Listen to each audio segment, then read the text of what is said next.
property 5 is like this. If I have a to the nth power and I raise it to the mth power, then this will give me the result a to the n times m power. Okay? I'm going to motivate this for you with a simple example. If I have 3 squared and I raise it to the third power, well, by definition, this 3 squared would become our x, and we would have 3 copies of it being multiplied. So that would mean I would get 3 squared times 3 squared times 3 squared. Okay? Now for each of these terms, I would have 3 times 3. Why? Because each of these terms is 2 copies of 3 being multiplied with each other. So that would give me 3 times 3 times 3 times 3 times 3 times 3. Okay? And then again, because of the associative law and the commutative law with respect to multiplication, this can simply be written as 3 times 3 times 3 times 3 times 3 times 3, or in other words, you can tell that there are 6 copies of 3 here. So therefore, this will be 3 to the 6th power. Now, what I want you to realize is, sorry about that.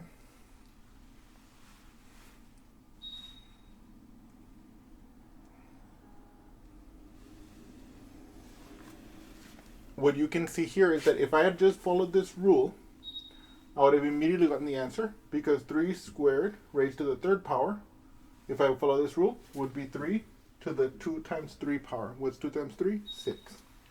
And here we can see that that is completely justified, right? And we can see how it works in a simple example like this. In a similar way,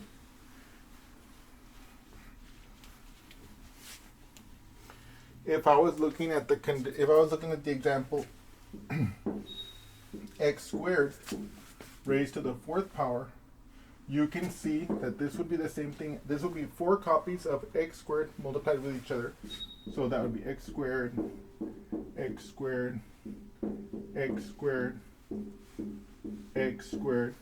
And each one of these can be replaced by 2 times x. Well, each of these can be replaced with 2 copies of x multiplied with itself.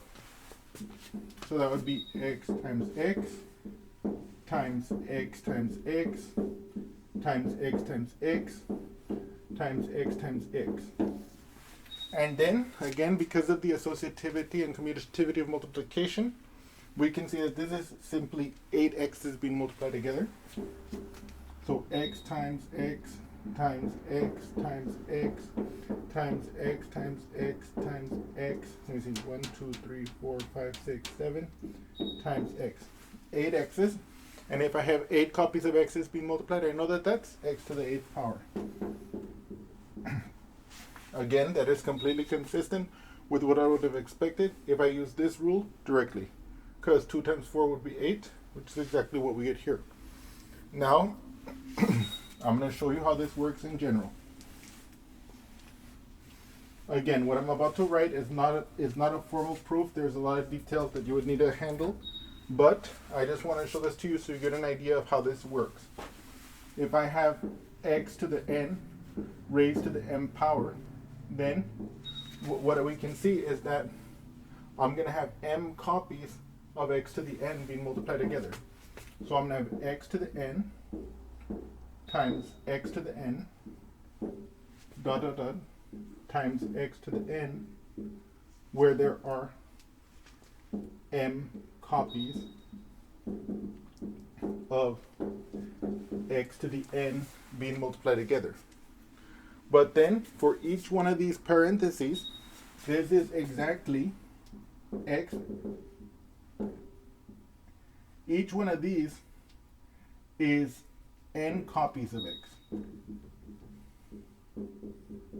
right? And so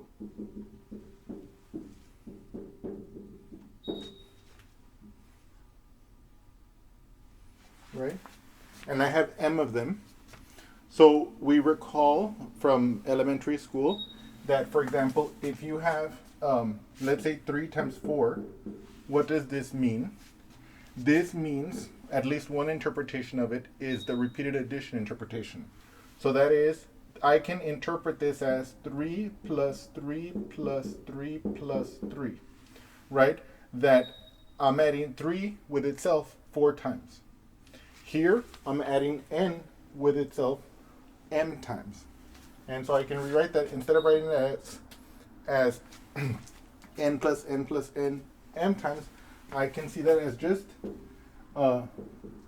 x times da, da, da, times x, n times m times, right? And then of course, but what is that? X times x times x times x, n times m times. That's exactly x to the n times m.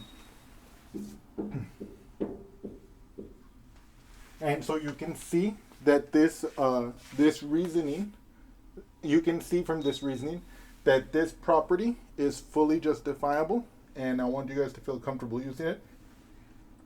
And let's continue. Thank you.